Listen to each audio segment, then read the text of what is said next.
The first thing I heard was my brother laughing about how easy it was to manipulate me. For a second, I honestly thought I'd opened the wrong video. My phone had buzzed on the counter while I was cooking. That dry plastic rattle against the laminate. I almost ignored it. I usually do when I'm cooking, but I wiped my hands and picked it up. The message was from my Uncle Mike. Just a video, no text. Later, I realized what had happened. He'd been sending clips from a family get-together in San Antonio to our group chat. Somehow, this one came straight to me before he noticed. At the time, I didn't think about any of that. I just tapped play. The camera was pointed toward my parents' kitchen table. Someone had left a phone propped against a glass.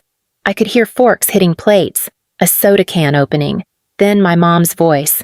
She should be grateful. She said, Kayla would be nothing without this family. My stomach dropped before my brain even caught up. Dylan laughed. Not a polite laugh. The loud one he does when he thinks he's being clever. She's basically our walking ATM, he said. Relax. If she ever stops sending money, Mom will just guilt her into it. More laughter. Then my dad. At least she's good for something. My hand actually went numb holding the phone. Then Uncle Mike spoke. Don't worry, he said. Kayla's too soft to ever say no. The video ended. A second later, the message disappeared. This message has been unsent. I stood there staring at the empty screen while the stove burner clicked behind me. My name is Kayla Turner. I am 34 years old, and that was the moment I realized something about my family I couldn't unhear. After the video disappeared, I didn't call anyone.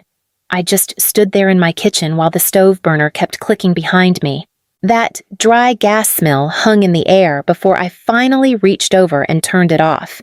Then I sat down and opened my phone. My bank app first.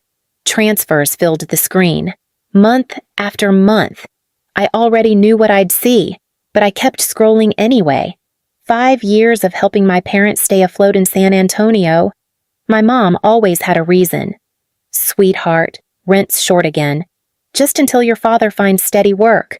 Your brother's struggling. Dylan's rent showed up most months too. $900. Sometimes more when he said he was behind. Utilities, groceries, emergency money. Every time my mom called crying, I sent something. I used to answer the same way every time.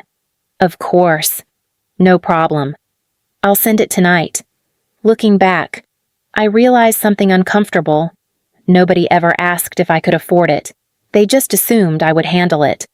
I opened the transfer history and started adding numbers together. Slowly at first, then faster once I saw where it was going. 5 years. More than $160,000. I stared at that number for a long time. Then I laughed. Not because it was funny. Just because sometimes your brain doesn't know what else to do. My phone buzzed on the table. Mom. Morning, sweetheart. Rent's due Friday. I looked at the message and felt something shift inside me. Same script. Same expectation. My thumbs hovered over the screen. Then I typed something I had never sent before. I can't help this month. I hit send before I could talk myself out of it. The phone stayed quiet for maybe 30 seconds. Then it started buzzing. The phone started buzzing almost immediately. First, my mom. What do you mean you can't? Before I even unlocked the screen, another message came through. Kayla, this isn't funny. Then my dad joined in. Your brother's rent is due. You know that. I set the phone down on the kitchen table and watched it vibrate. The sound rattled against the wood like something loose inside the house. It kept going. Mom again. Sweetheart. We're counting on you. A second later, another message followed. What could possibly be more important than your family? I picked up the phone and typed back slowly. I have expenses this month. That was it. No explanation. 3 seconds later, Dylan jumped into the conversation. What expenses you make more than all of us? I could almost hear the tone in his voice. Mom sent another message. Your brother has nowhere else to go. Then Dad, you're acting selfish. That word sat on the screen for a while. Selfish. 5 years of sending money. 5 years of fixing their problems. 1 month of saying no, and suddenly I'm the selfish one. My phone buzzed again. Uncle Mike. Hey, kid, your mom's stressed. Don't take it personal. Just help them out this month. I read that twice. The same uncle who'd laughed in that video. I didn't answer. The typing bubbles kept appearing and disappearing in the group chat. Someone starting a message, then stopping. Then Dylan sent one more line. Fine. If you won't answer, I'll come talk to you in person. After that, the buzzing stopped. For a while. I thought the buzzing would stop after a while. It didn't. Mom again. Kayla. Answer me. Then another message. We raised you better than this. I almost laughed at that. Not because it was funny. Just because hearing those words after that video, it hit different.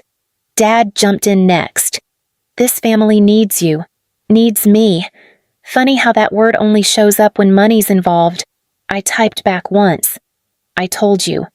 I can't help this month. The typing bubble popped up instantly. Mom, Kayla, don't do this. Another message. You know your brother depends on you. Then Dylan. You serious? Right now I could picture him sitting on his couch in San Antonio, phone in one hand, probably not even wearing shoes. I've got rent due in 3 days. He wrote. I stared at the screen a long time before replying. Then maybe you should talk to your landlord. That message hung there for a second. Then Dylan sent one word. Wow. Dad followed right behind him. You're acting like we've done nothing for you. I leaned back in my chair and rubbed my eyes. You ever realize mid-argument that the other side already decided who you are? Selfish? Ungrateful? Problem. My phone buzzed again. Dylan, fine. If texting isn't working, I'll come explain this to you. I looked at the message, then set the phone down, and waited.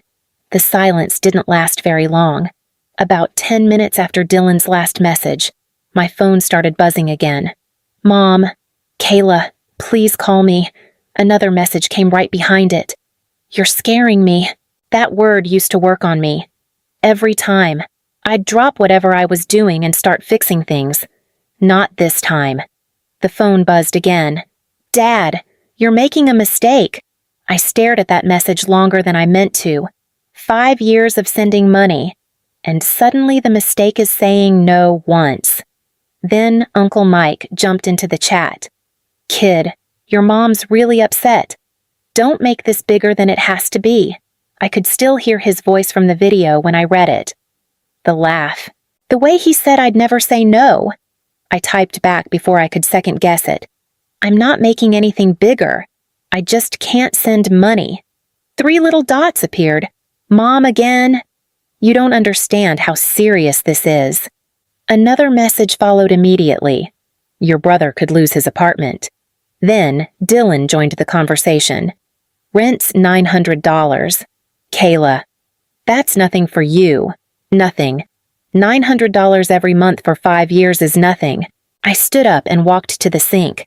The faucet squeaked when I turned it on. That old metal sound cheap apartments always make. When I came back, more messages were waiting. Dad, if Dylan gets evicted, that's on you. Mom, I can't believe the kind of daughter you're becoming. And then Dylan, don't worry. I'll come talk to you tomorrow. After that, the chat went quiet, but the quiet felt different. This time, he wasn't bluffing. The knocking started at 7 in the morning. Not polite knocking either. Hard, fast. Like someone was trying to punch through the door. I already knew who it was.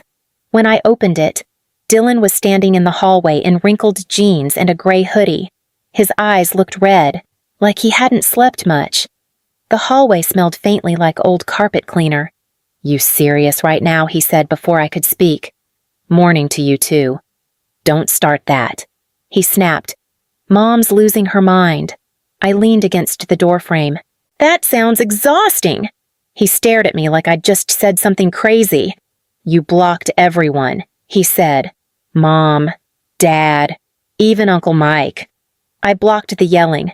Kayla, this isn't funny. I'm not laughing. His voice rose. Rent's due in 2 days. And you always send it. There it was. That word again. Always. You ever realize someone's entire plan depends on you never changing? I'm not sending it, I said. He ran his hands through his hair. What happened to you? I watched a video. His face stiffened for a second. Then he scoffed. That stupid clip, we were joking. Were you? He looked away first. Kayla, you're blowing this out of proportion. I crossed my arms. You called me a walking ATM. That's not what I meant. It sounded pretty clear. His jaw tightened. You owe this family, he said. The hallway went quiet. I looked at him for another second, then stepped back inside the apartment. Wait here, I said. What are you doing? I walked to my desk and picked up the folder I'd printed the night before. If Dylan wanted to talk about what I owed, I was ready to show him. When I came back to the door, Dylan was pacing the hallway like he had too much energy and nowhere to put it. You seriously going to make me stand out here? He said. Relax, I told him. This won't take long. I handed him the folder. He looked at it like it was a bill he didn't want to open. What's this? Just open it. Paper rustled. That dry scratching sound cheap printer paper makes. He flipped through the first page quickly. Then he stopped. What the hell is this? Keep reading. His eyes slowed down. Line after line. Parents' rent support. Utilities. Emergency transfers. Dylan's rent. Month after month. Year after year. You kept track of this, he said. I started last night. He turned to the final page. That's where the total sat.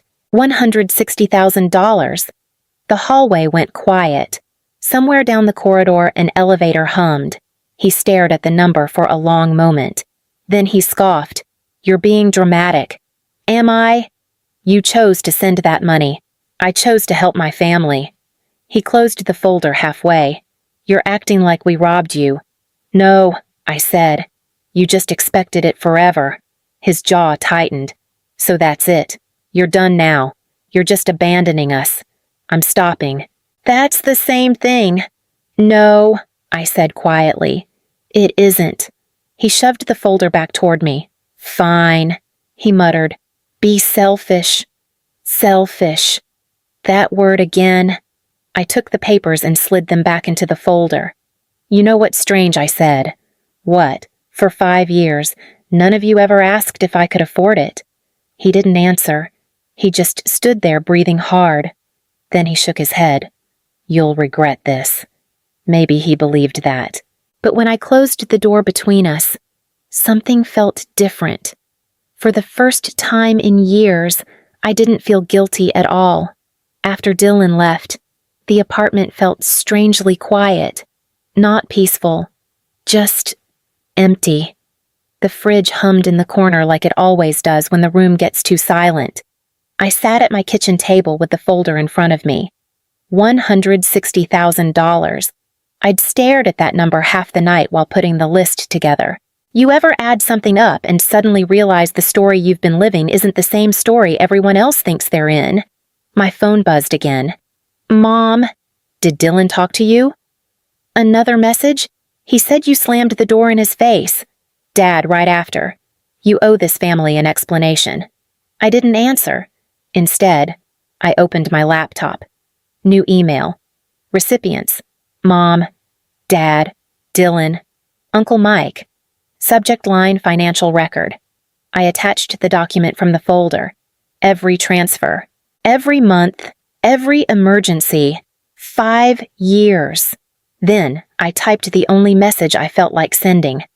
I've sent this family more than $160,000 in the past 5 years. I won't be sending anything else. I stared at the sentence for a moment. No anger, no speeches, just the truth. Then I added one more line. I'm not your emergency fund anymore. I hit send. My phone lit up instantly. Messages, calls. I muted it, left the family group chat, blocked the numbers one by one. The silence after that felt different. Not empty. Lighter. The first week felt strange. No messages. No missed calls. No guilt texts at midnight. Just quiet. The fridge hummed. The air conditioner kicked on and off. Small sounds I'd never noticed before. I went to work Monday like nothing had happened. My co-worker Jenna leaned over the cubicle wall. "You look different," she said. Different, how less tired. I shrugged. "Maybe I slept." She laughed. "Did the world finally stop asking you for favors?" Honestly, that line hit harder than she meant it to. "Something like that," I said. "You ever realize the people around you noticed the pressure before you did?" That night, I opened my banking app again. Same numbers as before. Just not moving. No transfer scheduled. No rent payment leaving my account. I moved money into my student loan instead. $500. It felt weird sending money to myself for once. My phone buzzed later that night. Unknown number. I stared at it for a second before opening the message. "Dylan." I saw the email. Another bubble appeared, then disappeared. Then another message came through. "You didn't have to make it look like that. Like that. Like the truth. I guess." I didn't answer. I set the phone down and leaned back in the chair. And for the first time in years, I wasn't waiting for the next problem to fix. 3 months passed before Dylan contacted me again. New number? "I got a job." He wrote, "Construction company outside San Antonio." I read the message twice before another one appeared. "It's not great money, but I'm paying my own rent now. $900 a month. The same $900 I had been covering for 5 years. For a moment, I just stared at the screen. You ever watch someone finally stand on their own feet after leaning on you for years? It doesn't happen with a big speech. It happens quietly. Another message came through. "I didn't realize how much you were actually doing." I sat there a long time before answering. "I'm glad you're figuring things out." That was all I wrote. No lecture. No argument. Just space. The truth is, cutting my family off didn't solve everything in my life, but it did give me something I hadn't had in a long time. Room to breathe. And if there's one thing I'd say to anyone hearing my story, it's this. Helping people you love is good, but letting them build their whole life on your back will break you eventually. Sometimes the hardest word you can say to family is a small one. No. And sometimes that word is the first step to getting your life back.